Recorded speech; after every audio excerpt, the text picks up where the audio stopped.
On December 1, 2021, a furious minority group disrupted parliamentary proceedings after the first Deputy Speaker of Parliament, Joseph Osei-Owusu, retorted that he wasn't the Speaker of Parliament. His pronouncement angered the minority, which led to another commotion. For the second time in the year 2021, Parliament was in total disarray. Now came the ultimate of the chaos ever witnessed by the Ghanaian Parliament. So this is Parliament, members of Parliament, of course in a fisticuff with each other. Chaos in the chamber at the moment. There is large chaos. You could see the MPs.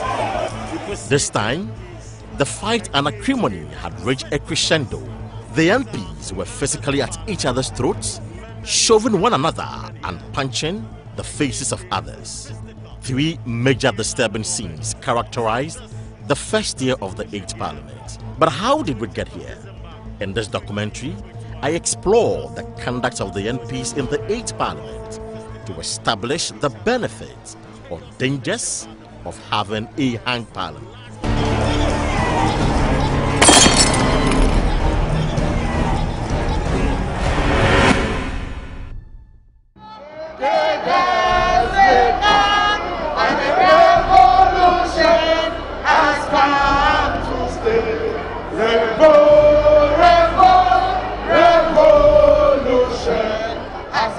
Professor Jampo maintains that the current crop of leadership lacks what it takes to lead a hung parliament and asks the party to reshuffle the majority leadership.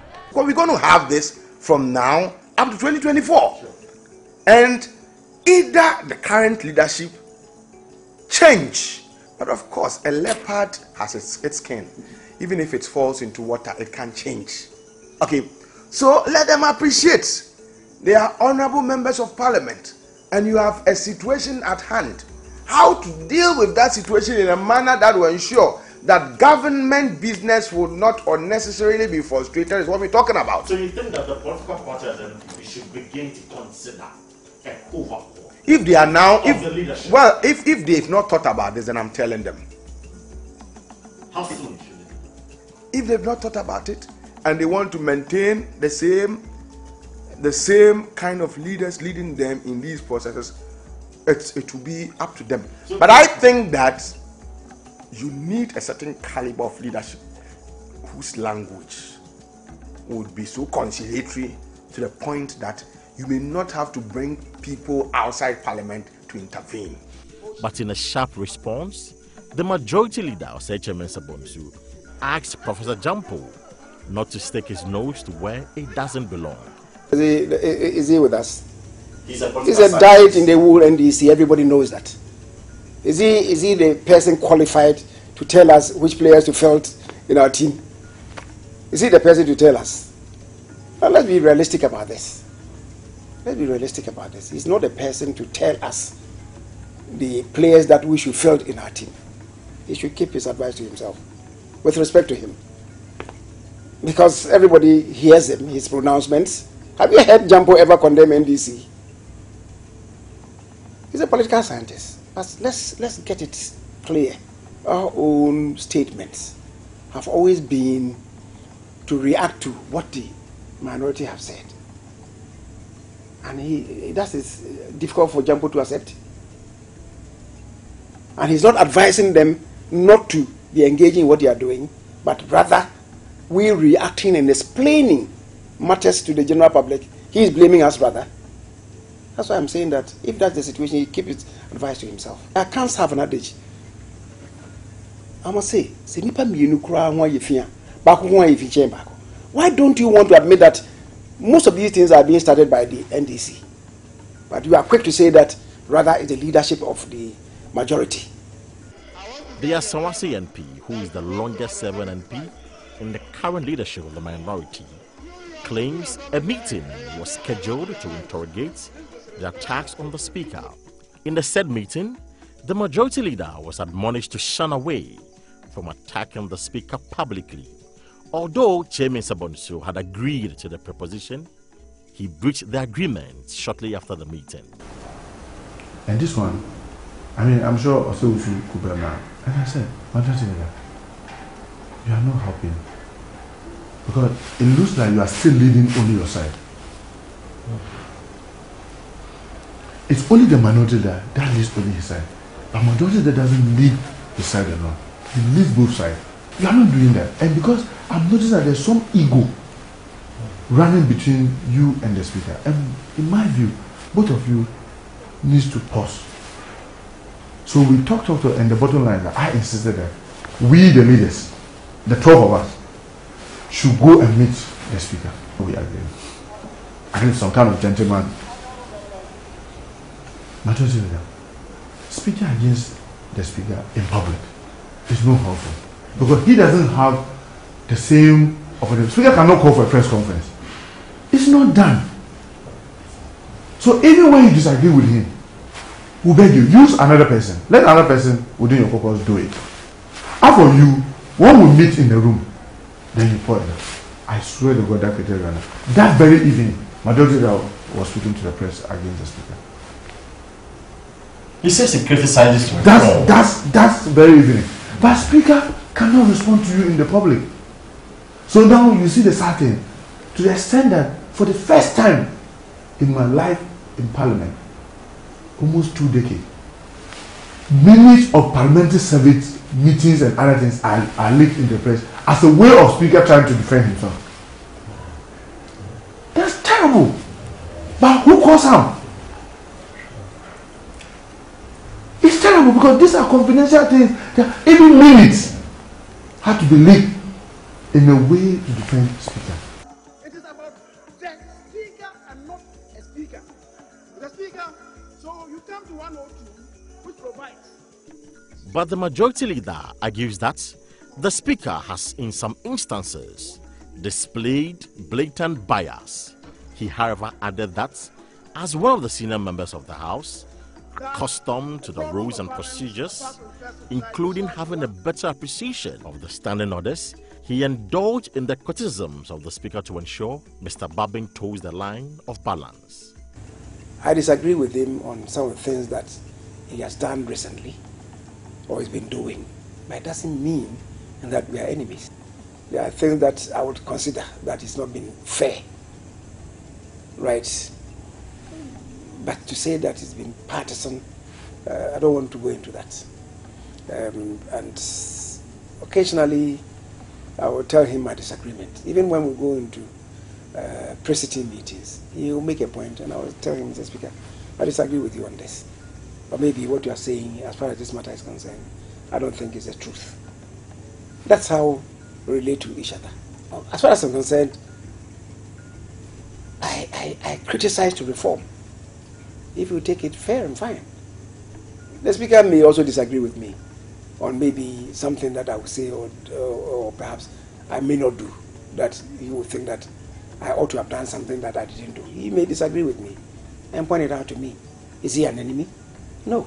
We have seen speakers in this house. Sometimes they've made pronouncements that some of us disagree. Maybe on the floor, we will disagree.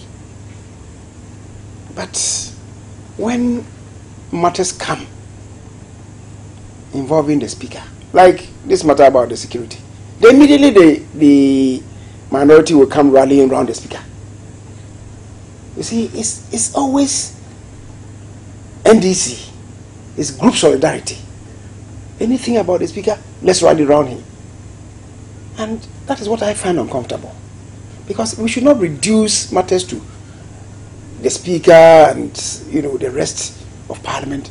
It's not an NDC speaker.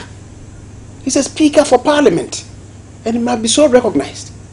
Parliament is sharply divided over the conduct of Speaker Alban Babin. The NDC, which ensured the election of Alban as a speaker, has resolved to protect his image. But the NPP sees the speaker as doing the bidding of the NDC. But Professor Jampo says it's normal for Speaker Alban Babin to be partisan, citing former speakers, including Professor Michael Quay, as being partisan. No Speaker of Parliament is not partisan.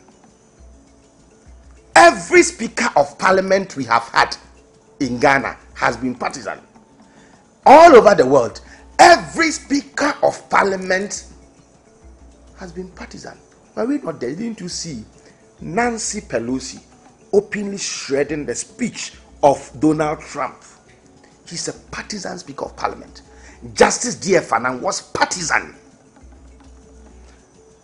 Bejina Sechi was partisan. Alajete was partisan. Michael Kwe, my own mentor, my professor, my teacher, my former head of department, was partisan. All these have been partisan. Suddenly, you want Urban Sumana Kings from Bagwin to rise above partisan politics. What are you talking about? He is a partisan speaker. Just like Michael Kwe. The tension and animosity began to rise. This manifested in every slight disagreement in the chamber. One central character in all of the controversy is the first Deputy Speaker of Parliament, Joseph Osei-Owusu, NP from the Bekwai constituency. With the help of the Bekwai NP, a one-sided majority house quashed the rejection of the 2022 budget and approved same.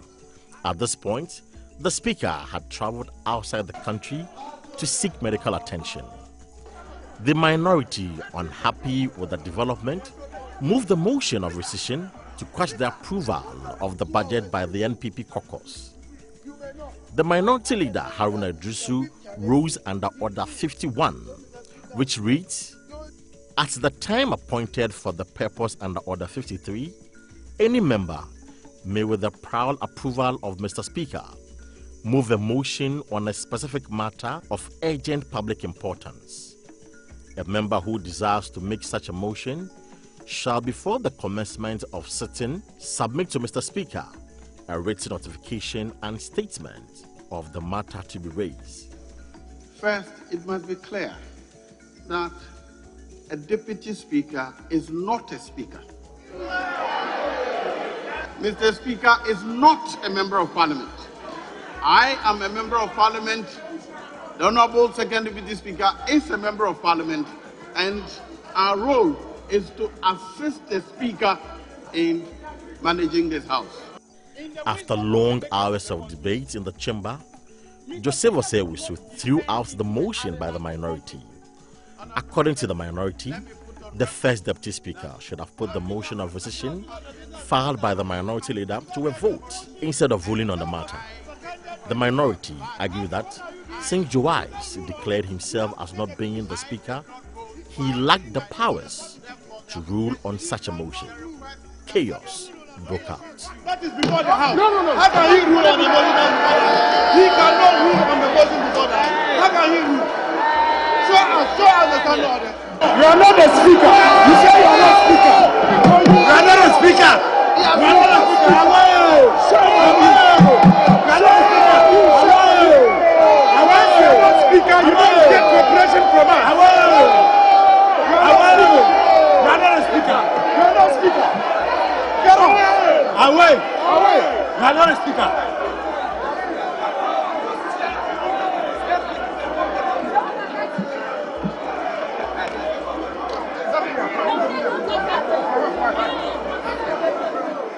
The House suspended proceedings and subsequently adjourned. This was the second time Parliament was thrown into a state of total confusion. A 20-member committee, 10 from each side of the House, was put together to reach some consensus on issues and also fashion out strategies in working together. Negotiations and consensus building among the committee members broke down with claims from each side that the other caucus had taken an entrenched position. Parliament was relatively peaceful until the introduction of the controversial e-levy. Mr. Speaker, in listening to both the majority and the minority, it is clear that there are deep divisions in where we want to go as a nation. Before the government submitted the bill to the House, the two caucuses had already taken an entrenched position, vowing to ensure its approval or rejection. The NDC maintained that the approval of the levy would impose further hardship on the ordinary Ghanaian, whilst the NPP caucus is of the view that the levy will serve as a conduit for development and the creation of jobs, including the facilitation of road infrastructure. 21st December 2021 was the day scheduled for the consideration of the levy. The Speaker of Parliament, Aban Babin, had earlier been in the House to preside over sittings, but was absent when the bill was finally introduced. The absence of the Speaker at a very crucial time fed into the narration of the majority that the Speaker, with the support of the NDC, are working to frustrate government business. First Deputy Speaker Joseph Osei-Wisu then mounted the chair. The bill was introduced and debate started.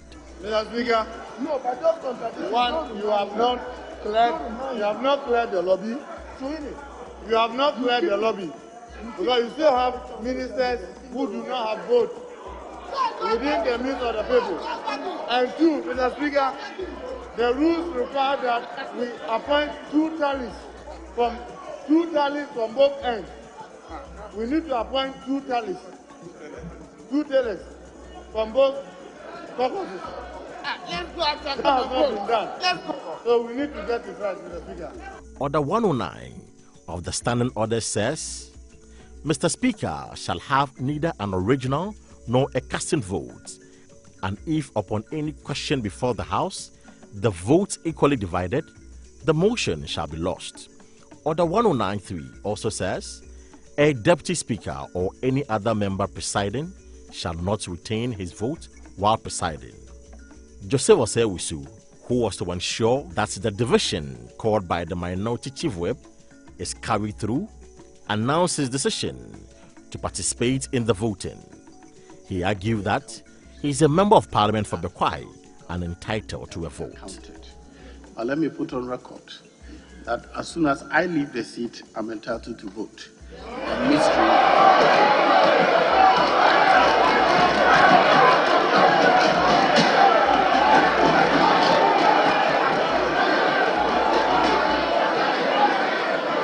Order. And midway, when the second Deputy Speaker has voted, he will relieve me and I will cast my vote. Thank you. There was massive uproar among the minority, threatening that any attempt by the first Deputy Speaker to vacate his seat and participate in the voting process would be resisted fiercely. Soon, the counting for the vote began, and members were called in to cast their ballots. The former MP, Andrew Siama, was one of the first few people to vote. After voting, he moved into the Speaker's office, put on the Speaker's robe, and entered the chamber to relieve the first Deputy Speaker, whilst he, the second Deputy Speaker, takes the chair. The exit of the first Deputy Speaker would mean he has the right to vote because he is not presiding over proceedings. The NDC members in Parliament, upon seeing the two bowing to exchange positions, rushed onto the Speaker's dais in an attempt to stop the swapping of robes. The NPP also rushed to the Speaker's arena to stop the NDC from preventing the swapping, and thus led to a free-for-all fight. So this is Parliament, members of Parliament, of course in a fisticuff with each other. Chaos in the chamber at the moment. There is large chaos. You could see the MPs, engaged in fisticuffs. These are members of Parliament, members of Ghana's Parliament here. Now the third fight in the first year of the 8th Parliament. So this is the situation here on the 20th of December 2021. Well, I must also condemn it because it's shameful. It's a dent on the image of Ghana's Parliament.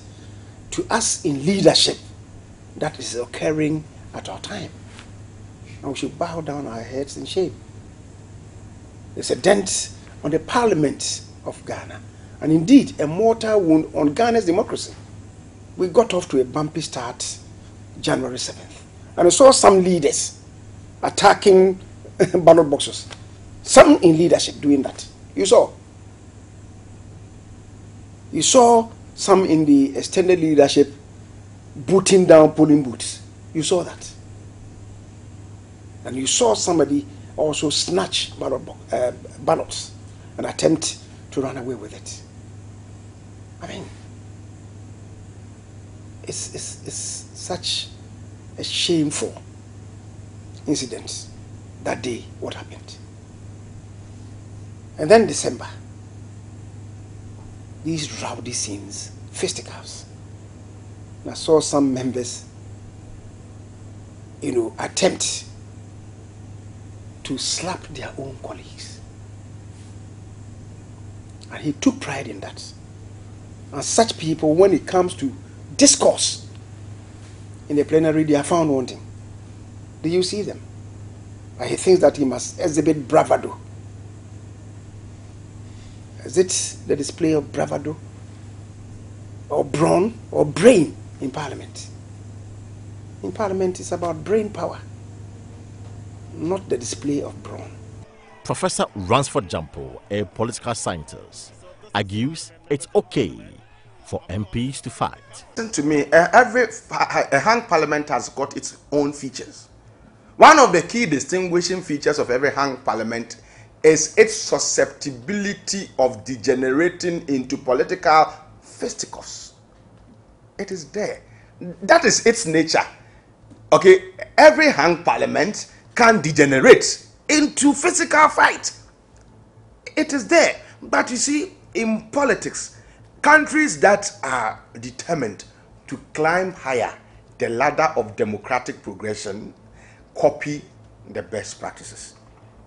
You understand? So my point is that even though fisticuffs are features of every hung parliament, there are parliaments that are hanged that do not show that features. They are mature.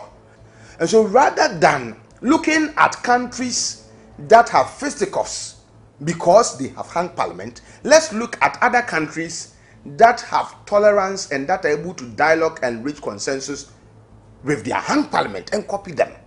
I think that that's the kind of psychology that is playing in the minds of both the NDC and the MPP. And then in the process, they get very emotional and they are not able to manage their emotions. Then it gets down to fist fight, as we have seen quite recently, and then as we saw during the election of the Right Honorable Speaker. Dr. Rashid Rahman further explained that Joe Wise did no wrong by counting himself to form a quorum, but his decision to vote flies in the face of the standing orders. When it comes to decisions, when the Speaker is presiding, I think that I have some difficulty with the approach that was adopted by the First Deputy Speaker. But to count himself in terms of the numbers, I think he represents the people of Bekwai, and in many ways he has a right to be counted. But whether he can be part of voting on an issue that he's presiding over, I think that's where the difficulty is. And that again is why we need some serious look at our standing orders. But the majority leader insists the First Deputy Speaker did no wrong in announcing his decision to vote, arguing he is a member of Parliament. Is the Deputy Speaker a member of Parliament or not? So if people don't understand this, and you are saying that, oh, they are saying that we are bending the rules, it's they who don't understand the rules, with respect. Now, the second question that you pose is whether a Deputy Speaker presiding has a vote. I'll tell you yes.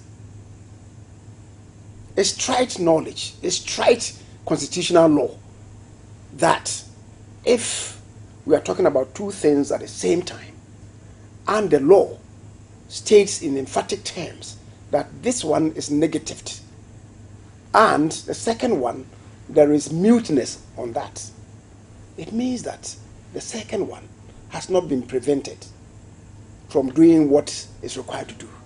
So when the law provides that when the Speaker is presiding, and I try to make the distinction between the Speaker and the other deputy speakers. There's a world of difference.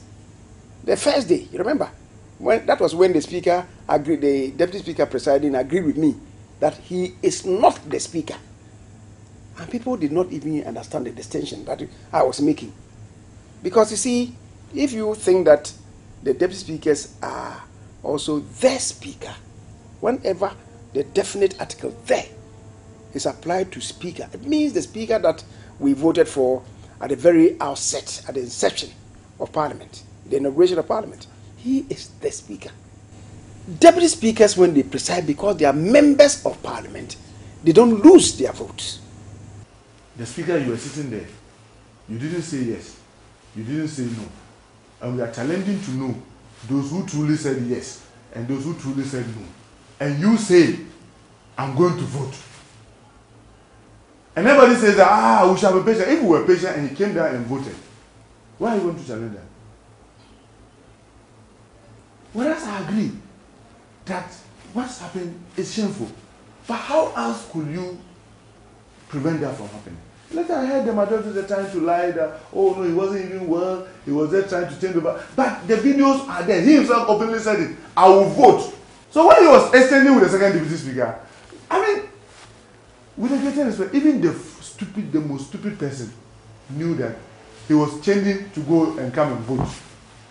The conduct of the NPs have been condemned by Ghanaians, but the minority chief whip, Muntaka Mubarak, has been defending the conduct of the NDC caucus. Because one of the things that people forget, I don't know, because obviously we've never gotten to where we are, and sometimes people have not paid attention to how Parliament works over the years. In Parliament, the processes and procedures of Parliament are closed book.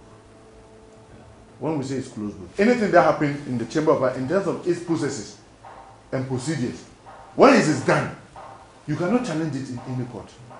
It is when we promulgate a law that is going to affect Ghanaian, and a Ghanaian can take it to and say, oh, this law that Parliament has done is unconstitutional, and then the Supreme Court can turn it down and say that, oh no, what Parliament did is unconstitutional. But in terms of our processes, in Article, 110, 110,